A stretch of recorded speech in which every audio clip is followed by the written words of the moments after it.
नमस्कार, मी ॲडव्होकेट विशाल मोहिते विमर्श विथ विशालमध्ये आपल्या सर्वांचं स्वागत करतो. निर्मला सीतारामन यांनी आपल्या देशाचा अर्थसंकल्प 9व्या वेळी आपल्या समोर सादर केला. विकसित भारताचं उद्दिष्ट असलेला हा अर्थसंकल्प आणि त्यामध्ये तरतुदी नक्की काय होत्या आणि मला काय आवडल्या हे आपल्यासमोर सांगणार आहे.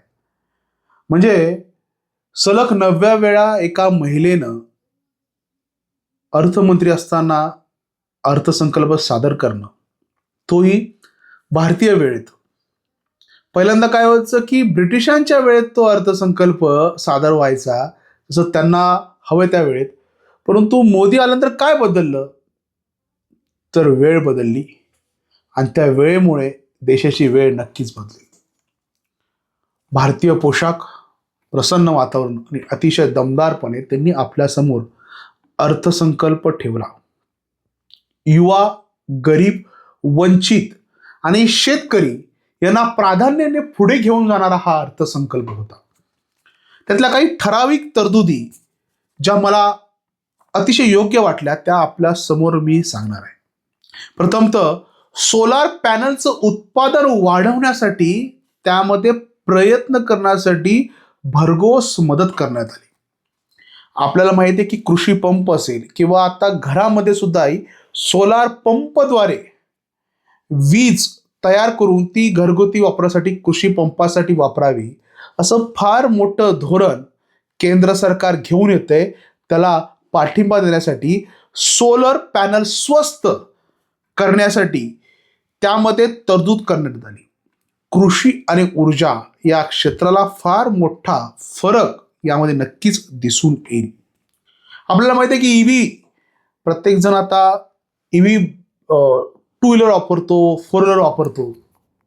त्याची बॅटरी लागते लिथियमची, तर त्या लिथियम बॅटरी सुद्धा आता स्वस्त होणार आहे. त्यामुळे ईव्हीचे प्राइजेस कमी येतील.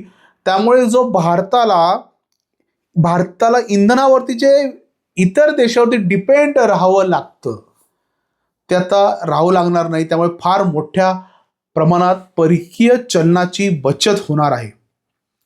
सर्वात महत्त्वाचं म्हणजे अपघाती विमा हा स्वस्त करण्यात आला आणि फार मोठं इनिशिएटिव्ह आहे.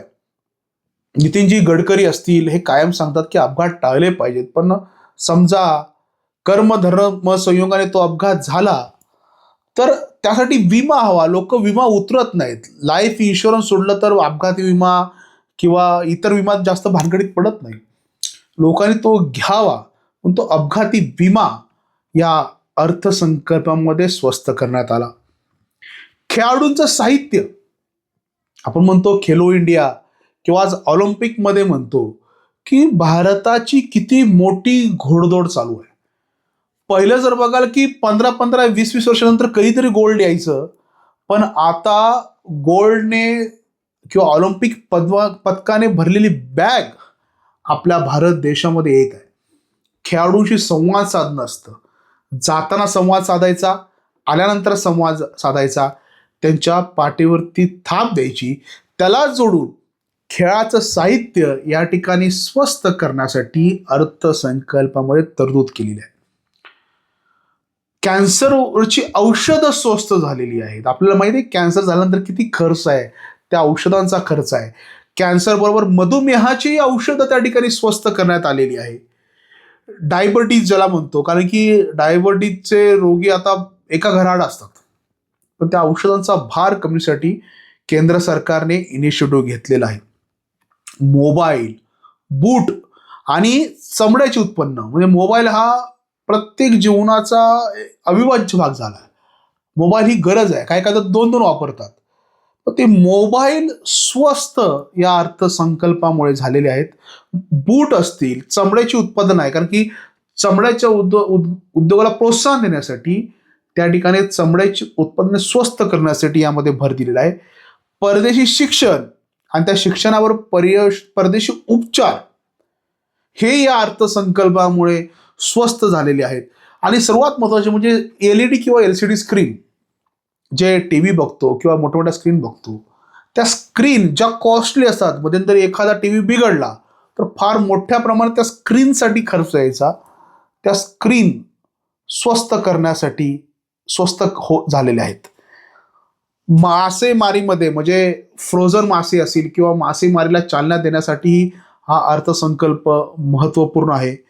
त्यानंतर इंडियन सेमी कंडक्टरचं हब, आपल्याला माहिती आहे की चिप असेल किंवा सेमी कंडक्टर असेल तर इंडियन सेमी कंडक्टर इंडियामध्ये तयार व्हाव्यात, भारतात तयार व्हाव्यात. 2.0 इंडियन सेमी कंडक्टर हब 2.0 अशा प्रकारची स्कीम सुद्धा त्या अर्थसंकल्पात आणलेली आहे. फार मोठ्या प्रमाणात व्यापार होतो, आपल्याला माहिती आहे व्यापार होतो, जहाजं येतात, जहाजं जातात, कंटेनर लागतात जहाजाला. त्या कंटेनर निर्मितीसाठी या अर्थसंकल्पामध्ये विशेष प्रायोजन करण्यात आलेले आहेत.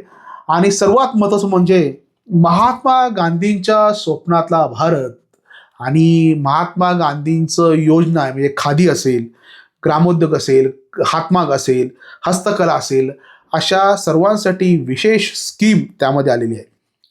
500 मोठे जलाशय होणारच आहेत, अमृत सरोवर योजना आहेत.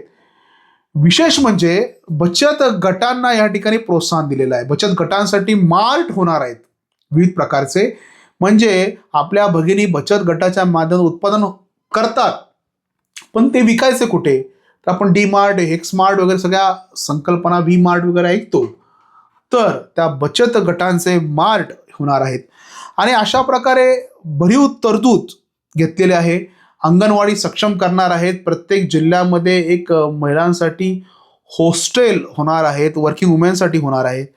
त्यामुळे अशा स्वरूपाची भरघोस तरतूद केलेली आहे. आणि सर्वात महत्त्वाचं म्हणजे मंदिर, मग ते बौद्ध समाज असेल किंवा हिंदूच असेल, यासाठी या मंदिरांच्या, स्तूपांच्या आणि आस्थेच्या विषयासाठी 5,000 कोटीची तरतूद या अर्थसंकल्पामध्ये आहे. त्यामुळे मला वाटतं हा एक परिपूर्ण अर्थसंकल्प आहे. या अर्थसंकल्पाबद्दल कृषी विषयाचं काय, तर त्यासाठी पण मी दुसरा व्हिडिओ घेऊन येत आहे. तोपर्यंत धन्यवाद.